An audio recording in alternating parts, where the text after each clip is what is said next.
Hello everyone, today's video is dedicated for all the students who are going to give CAT 22 for the second or the third time. Okay, that means उनका second या third attempt होगा.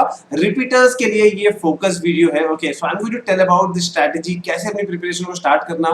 पहले वाले जो आपने preparation करी थी, जो पहला attempt दिया था, whatever was your score, okay, 70, 80, 90, जो भी आपका score था, उसके basis पे आपको अपनी preparation इस बार June onwards क्या करना चाहिए. I'm going to discuss all of that in detail. Okay, so before I go ahead, okay, a quick reminder to join our Telegram group. Ask your mentor. You can have your personal doubts cleared there, okay, and also subscribe to our YouTube community by subscribing the channel, okay. And yes, in case you're looking to start for a new program, okay, you can directly enroll for a free demo session and get started off. Now first things to check, okay, before even you start your preparation कुछ चीजें अपनी check करो. Obviously आपने एक बार पूरी मेहनत करके cat की प्रिपरेशन करी थी, आपने एग्जाम दिया था, whatever was your score, okay, तो check on certain things. Okay, first analyze where you went wrong. For example, I know that in some cases, okay, students must have skipped some topic, okay, कि भाई मैंने ये दो चार topic में अच्छा नहीं हूँ, या मैंने बहुत ज़्यादा मॉक्स नहीं सॉल्व किया था, मैंने वर्बल में बहुत ज़्यादा रीडिंग नहीं किया था, मैंने ज़्यादा पजल्स नहीं सॉल्व किए थे. सो आपने क्या चीज़ में आपने लास्ट टाइम मिस्टेक किया था, आपने मॉक्स लेट स्टार्ट किया था, आपने कैट के 5-6 साल के पेपर्स नहीं सॉल्व किए थे. What was the exact thing, okay, that you did not do.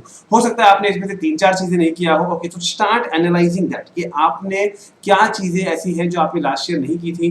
What are the areas that you think that you can improvise, you can do better. Okay, so that is the first thing. Okay, start off from there. Okay, then you will come down to this कि या आपका speed अच्छी नहीं थी, कि हाँ मेरे से क्वेश्चन सॉल्व हो जाता था, मेरी स्पीड अच्छी नहीं थी, मेरी एक्यूरेसी यानी कि मैं क्वेश्चन सॉल्व करता था तो 10 में से मेरे 5 क्वेश्चन रॉन्ग ही जाते थे. इसका मतलब है कि भाई आपके कॉन्सेप्ट, आपके फंडेज क्लियर नहीं थे. तो आपको हो सकता है यहाँ पे डाउट्स में डाउट्स आपको काफी क्लियर करना चाहिए, आपको फैकल्टी से बात करना चाहिए. Okay, that is there. हो सकता है जैसे मैंने कहा कि कुछ टॉपिक्स को लेके आपकी प्रॉब्लम हो सकती है. दैट कैन बी वर्बल का, लेट्स से आरसी हो गया, या आरसी में भी सर्टेन टाइप्स ऑफ आरसी हो गया. कॉन्ट्स में I know one of the students, okay, Adila who converted आई कोजिको in the second attempt, she told me that sir I did arithmetic अच्छे से, लेकिन मैंने अरिथमेटिक में टाइम स्पीड डिस्टेंस नहीं किया था, and she got more questions in time speed distance in the first attempt because of which she was not able to clear. So all of this, okay, can come into picture.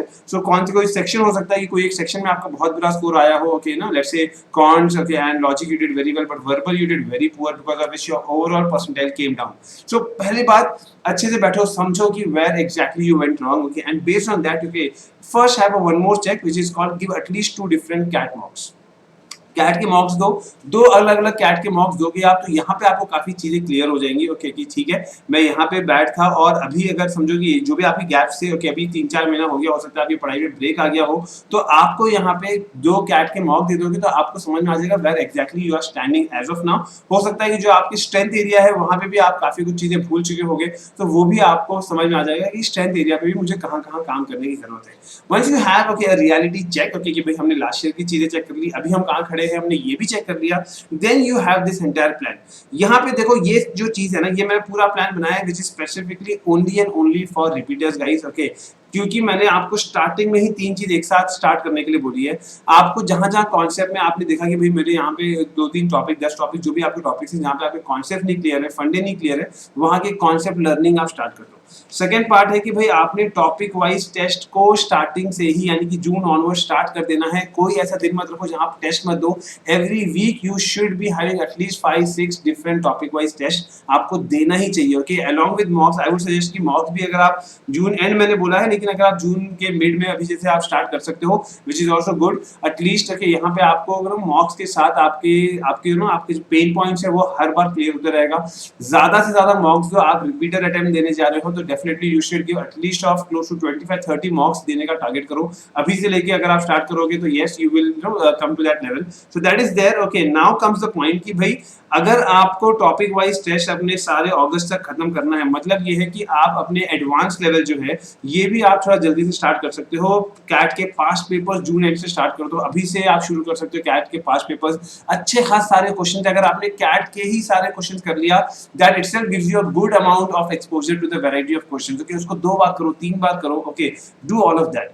The point is this, okay, that you only have to start things a little early. जो ये सारी चीजें हो सकता है आपने topic wise से थोड़ा लेट स्टार्ट किया हो, मॉक आपने लेट स्टार्ट किया होगा, ओके, डाउट क्लियरिंग में बहुत रेगुलर आप बाद में आए होंगे, तो ये सब चीजें हमको थोड़ी जल्दी स्टार्ट करनी है, सो दैट दैट अगस्त के एंड से ही आपको दिख रहा है कि आप रिवीजन एक्टिविटी में जा सकते हो। तो पूरा सितंबर, पूरा अक्टूबर, पूरा नवंबर, यानी कि 3 महीना आपको मिलेगा just to improvise on your strategy. Okay, वहां पे आपको दिखेगा कि भाई हो सकता है कि कभी सर किसी मॉक में मेरा एलआर बहुत अच्छा आता है, किसी मॉक में एलआर कभी कम आ जाता है, तो ऐसे क्यों होता है, what are those areas, understand that, okay, build that confidence कि भाई एग्जाम के दिन भी ऐसा हो सकता है कि हो सकता है पेपर आपके हिसाब का ना आए, थोड़ा ऊपर नीचे आ जाए, तो how do you manage that? Okay, so at least all of those things will be done in the last 3 days of time. Okay, so here we say that every day right now we are connecting for 1 hour, okay, to solve the higher level of CAT questions. Okay, 8 to 9 p.m. we're doing that. Okay, so please, okay, you can talk to our mentors, they will help you, because when I talk specifically about each and every section,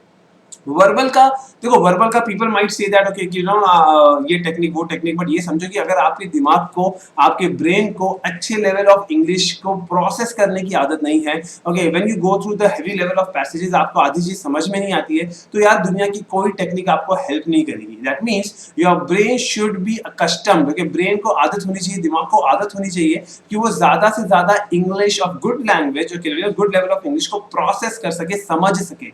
उसके बाद हम technique लगाएंगे जहां पे हम अपने answers को जल्दी ला सकते हैं। ऑब्वियसली उसके लिए हमारा 8 to 9 पीएम के स्लॉट में जो सेशंस चल रहे हैं वो अटेंड करो, वहां पे आपको काफी कुछ चीजें क्लियर हो जाएंगी। ओके, एलआरडीआई, एलआरडीआई का वैसे कोई बहुत वेल डिफाइंड सिलेबस नहीं है कि भाई ये वेल डिफाइंड कॉन्सेप्ट नहीं है, बट वैरायटी है। Okay, and I am going to come up with those kind of videos as well, okay, जहां पे हम अलग-अलग वैरायटी ऑफ एलआर आपको वहां पे डिस्कस करेंगे। But the point is this, okay, कि एलआर में जितना ज्यादा आपने वैरायटी देखी है, जितने ज्यादा लेवल ऑफ क्वेश्चंस देखे हैं, जितना ज्यादा क्वेश्चंस के ऊपर आपने अपनी ब्रेनस्टॉर्मिंग की है, सोचा है कि आप क्या-क्या कर सकते हो, उतना ज्यादा आप अच्छे पोजीशन में होगे। Okay, so that is the important thing guys. Okay, so यहां पे different sets, okay, from sources, okay, and technically I suggest that कि अगर आपने एग्जाम में जाने से पहले एक 200 से 300 सेट्स अगर आपने सॉल्व कर लिए, 200 to 300 sets I am talking about, okay, which obviously goes to close to 1000 questions, तो अगर 200-300 सेट करना है, यानी कि डेली बेसिस का कम से कम एक से दो या दो सेट तो पकड़ो कि 2 सेट का टारगेट रखना चाहिए, जो दिन में आप करो ही करो,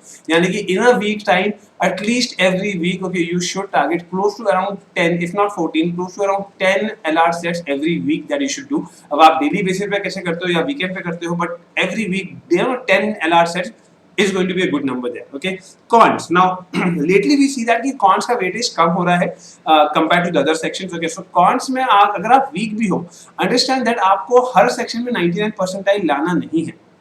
ओके, अगर आप कॉर्ड्स में सिर्फ सेक्शनल कट ऑफ क्लियर करते हो, let's say okay you clear only 90 percentile, okay, so 90 percentile clear करने के लिए which all are the areas that you should fix up, okay, you should pick up. Now when I say area, ये mistake बहुत सारे बच्चे करते हैं, जैसे मैंने कहा arithmetic obviously is the most heavy weightage, okay, 30-40% of cons arithmetic से आता है, बट अरिथमेटिक में then you can not be choosy कि अरिथमेटिक में मैंने टाइम पे डिस्टर्ब नहीं किया, मैं टाइम में वर्क नहीं करूंगा, मैं एसआईसीआई नहीं करूंगा, आप वहां पे चूजी नहीं हो सकते हो। अगर आपने कोई एक एरिया पकड़ा है, जिसे आपने अरिथमेटिक पकड़ा है, तो आपको वो पूरा अच्छे से करना है। Okay, so understand if there is certain area, let's say geometry is there, okay, so you know and you're not very good at it, तो ठीक है, आपने उसका बेसिक लेवल कर लिया, but at least arithmetic, algebra और geometry, इन तीनों में से कोई दो एरिया तो आपका अच्छे से होना चाहिए। ओके, so यह चीज है कि यहाँ पे भी अगर आपने डेली बेसिस पे 35 to 40 क्वेश्चन अगर प्रैक्टिस कर लिए, तो यहाँ पे भी आपकी एक अच्छी वो हो जाती है।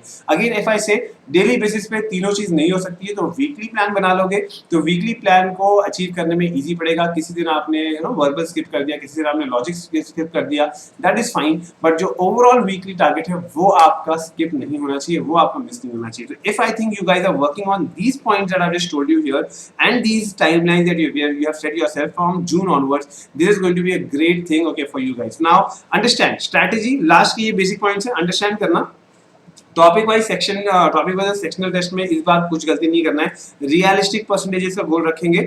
Obviously full length CAT mocks और उसकी एनालिसिस जो है यही आपका की होने वाला है, जो अगर आपने लास्ट टाइम कम दिया होगा। and maintain consistency in your strength area and improve your weakness areas. Okay, so this is a nutshell, okay, of everything that I told you in the beginning. Now understand, okay, if you guys are following all this, okay, and definitely subscribe to the channel, okay, that is going to help you. All the best.